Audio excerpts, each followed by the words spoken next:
Story title: The Forbidden Union, Love Across Enemy Lines. Once, in the heart of Sierra Leone, three great tribes, Limba, Mende, and Themne, stood at war. Their rivalry stretched across generations, each tribe thirsting for dominance, and each king determined to be the rightful ruler when a united nation was born. But while their pride fueled endless battles, their people suffered, their lands barren, their villages starved, and the promise of progress shattered. In the midst of this chaos, hope took root. From the royal bloodlines of these warring tribes emerged three young heirs: Kalokoh of the Limba, Sahr of the Themne, and Tamba of the Mende. They were raised to hate one another, but fate had other plans.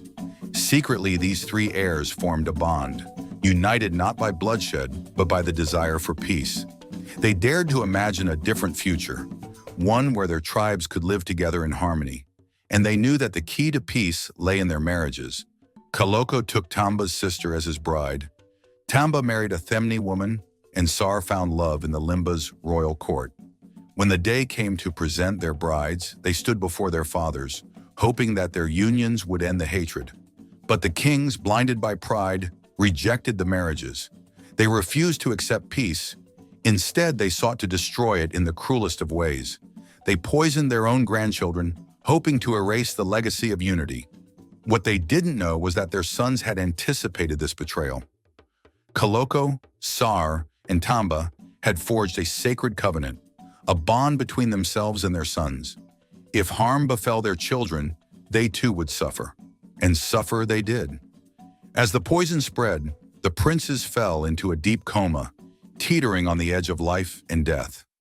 The kings, now horrified by the consequences of their actions, sought out the village's most revered native doctor. His words were a curse wrapped in a warning. Your sons and their sons are bound by blood. Unless you unite your kingdoms within 7 days, your bloodlines will be erased. Not only will your sons perish, but you too will bear no more children. But pride is the deadliest of poisons. 5 days passed, and still the kings refused to unite.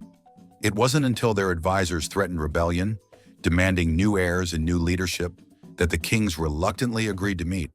But their meeting was laced with treachery. Each king had planned to kill the others, hoping to claim dominance once and for all. At the borderlands where their lands met, their soldiers clashed, and their plan failed. When they returned home, their sons' bodies had already begun to decay. Desperate and broken, the king sought the native doctor once more. He gave them a final warning. Any further harm you bring will reflect on your sons. The only way to break the curse is through unity. But if you fail, your bloodlines will disappear, and you will never bear children again. On the 7th day, the kings, defeated and humbled, gathered their people at the borderlands. In front of their tribes, they raised their swords to their own hearts, ready to end their lives as a last desperate act of repentance. But the crowds surged forward, stopping their hands. For if the kings took their own lives, famine and disaster would follow. It was then a stranger appeared, an unknown man from lands beyond. He listened to their story, the tale of the poisoned grandchildren, the dying princes, and the looming curse. And he spoke of a new name, a new nation, Sierra Leone, the Lion's Mountain, where the strength of the tribes would unite for the greater good. The kings agreed, their pride finally broken. The curse lifted, their sons awoke, and the once warring tribes became one kingdom. Sierra Leone was born not out of war, but out of the sacrifice of pride and the power of unity. Thank you for watching. Please subscribe to our channel for more interesting stories like this. Let's embrace and beautiful Sierra Leone united with love for the future of our children.